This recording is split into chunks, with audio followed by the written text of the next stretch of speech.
So it's been a hot minute since I have covered Star Wars: The Republic because we've been busy with Baldur's Gate 3, Cyberpunk, Starfield, and a whole slew of other games this summer.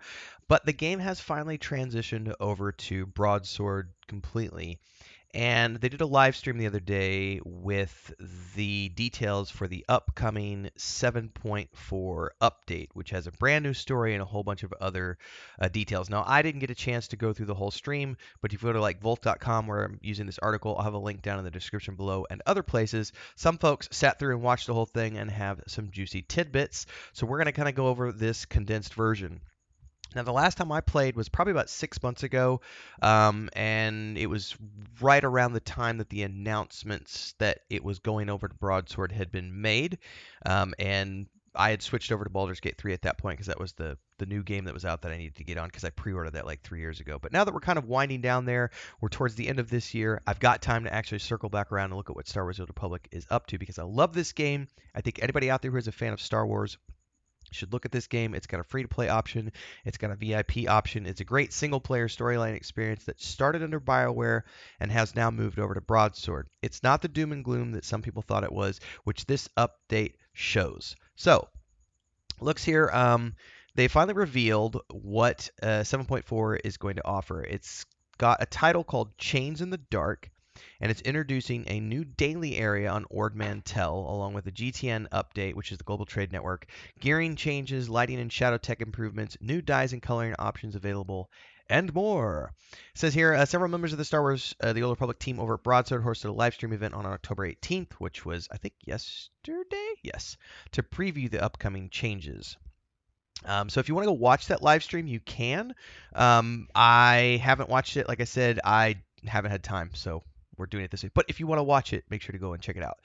Like say it says, as is tradition with these previous live streams, a code is given to players that can be used for certain awards. To get the Shave Isla and Hedda Cole Stronghold decorations, use the code. Oh, cool. So they put the code here as well. Thanks, Volk. That's awesome. I'll definitely be claiming these because I love Stronghold decorations. Keith Cannon, executive producer of Star Wars: The Republic, made a surprise appearance at the start of the live stream. That's kind of cool. All right. City provided an overview and recap of the technical and performance upgrades introduced since the switch to on Broadsword games.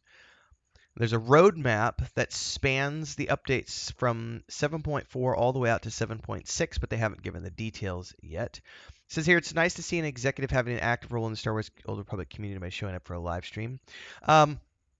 I think this is also one of the reasons that Lord of the Rings Online has remained steady with people because they're executive producers and world builders and more people than just the community managers show up in the live streams and talk about things, which is really cool. So it says here, the fact that there's a 7.5 and 7.6 in the works means that we have more Star Wars: The Old Republic content to look forward to for at least the next year. And they've mentioned that they are currently working on plans for 2025, which is why I try to tell people when this announcement was made that they were moving to Broadsword, it is not the doom and gloom that some people tried to make it out to be. Yes, Broadsword is kind of known for taking older MMORPGs and kind of running them in maintenance mode, but they keep them alive for the fans like me who will continue to play these games until they sunset. And if, as with the case of Star Wars: Republic, they can continue to push out new updates, who's complaining here? I'm not complaining. I think it's great that they've moved to a new company and they're continuing to push out content. We've got at least new content all the way out throughout 2024 and potentially throughout 2025 as they are currently looking at working on that stuff as well. So, Kessen's Landing is the new area that was revealed during the live stream, and it's back to Ord Mantell, which is a great planet. I don't think we've been back to Ord Mantell in a long time, and this is, I think, the first time that Imperial characters are going to get to go to Ord Mantell for a, actual quest lines, because traditionally it was, I believe, a Republic-only storyline area. It's going to be new daily quests with a new reputation line, a new title, new reputation goodies like a mount, armor set, and some side missions. It doesn't say, it says the side mission information wasn't shared in the live stream, but it says here, players are going to be required to explore the galaxy to complete the mission, but it's supposedly useful on Kessen's Landing. Cool. No preview of the armor set, but we did get some pictures of the new area, which is really cool. I like that lava area. It says here, new world boss was revealed in Kessen's Landing. It's a battle droid made by remnants of the Separatists and is described as a propaganda bot. We've got new mounts. We've got a hover turret, which is a reputation mount, and the Mantellian Separatist hover turret, which is the world boss drop, which is cool. The storyline's continuing. It says the story is after the Separatist movement lost momentum, the Republic military withdrew efforts on Ord Mantell, which caused locals to feel left behind, and a few Separatist sympathizers lurked about. Meanwhile, the Hidden Chain, led by Hedda Cole, is invading numerous worlds, including Ord Mantell. This series of attacks is what leads your character to Kessen's Landing. Between the Separatists' attempt to make a comeback along with the invasion of the Hidden Chain, things at Ord Mantell are in disarray. Good chunk of familiar faces returning for story progression, which is awesome. We're going to see Ras Ordo returning.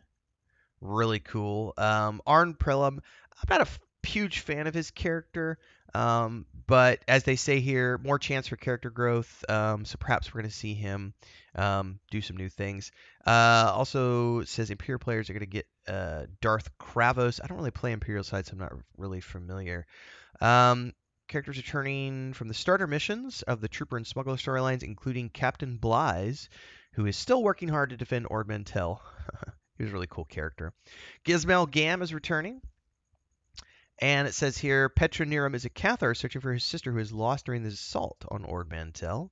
We also have Lane Vizsla, as she continues to repair the Basilisk droids rescued on Runic, and a mysterious Zabrak guy known as the Curator.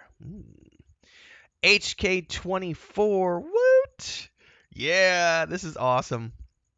We also have cinematic lighting changes. It says the goal here is to make the lighting less harsh and more natural. Lighting from the environment has been expanded upon. Looks pretty good.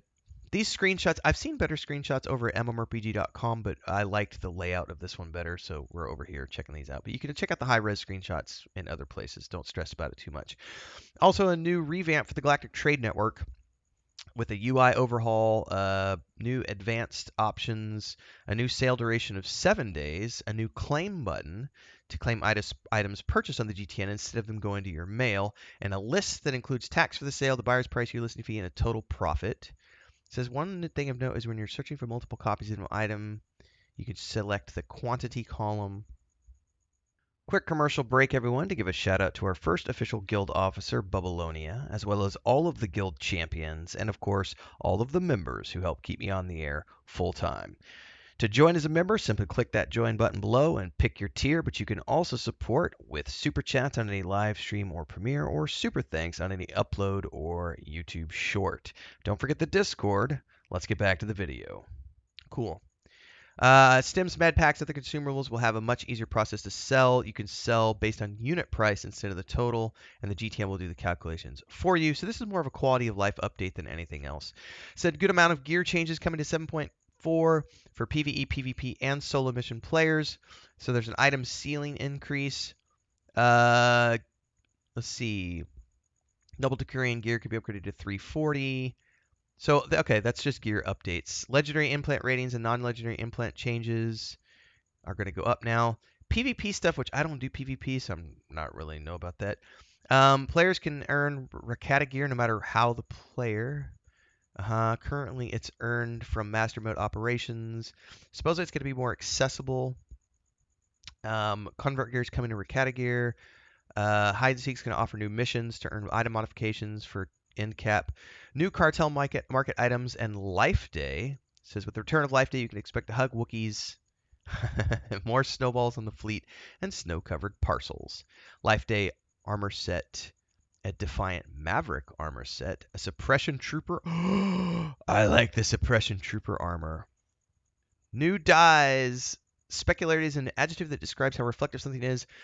The devs have added various levels of reflectiveness and matte appearances to items through textures, upgrades, and dyes. Yes, through dyes. Oh my god. So if you remember the last series of guides I was doing earlier this year, my main character, my Jedi Guardian character, that's all he was doing. I did a whole guide on making credits with dyes and how I love the dyeing process, and I loved making my characters look really cool through the dyes. So this change right here is huge, which means I'm going to be getting back into this. I don't know that I'll have time for Star Wars: The Republic this year, but I think that next year at some point I will definitely back in. I've played this game a lot over the years, and traditionally the way I play it is like once every 12 to 18 months, I sub up for about 3 months. I usually buy a 3 month subscription block, and then I just play Star Wars Republic for like 3 months, and I go through all the stuff that I've missed. More than likely, that's what's going to happen. Is that next year, somewhere around the 12 to 15 month mark, I will jump in. It's going to depend on Star Wars Outlaws and Avowed when those games are coming out, but expect to see me getting back to this at some point because I love dyeing my armor. 6 new dyes: metallic black, pearlescent red and metallic black, chrome white, metallic gold, and chrome white, metallic black, oh, metallic black, and a matte black. Matte black, metallic black, oh my god. Ooh, suppression trooper rifle, Western 19 weapon sets. Those look amazing. Darth Nul dark saber, or dual saber, I should say. Oh, so cool. And new key art, which I will need to pull up for the thumbnail for this image. So, great update. Can't wait to see what's coming in the pipeline for Star Wars: The Republic. Like, subscribe, hit the bell icon so you never miss an update. Join the Discord. Links are down below. Check out the member videos above if you're a new member to the channel. And I'll see everybody in the next video. Don't forget to check out the other playlists. May the Force be with you.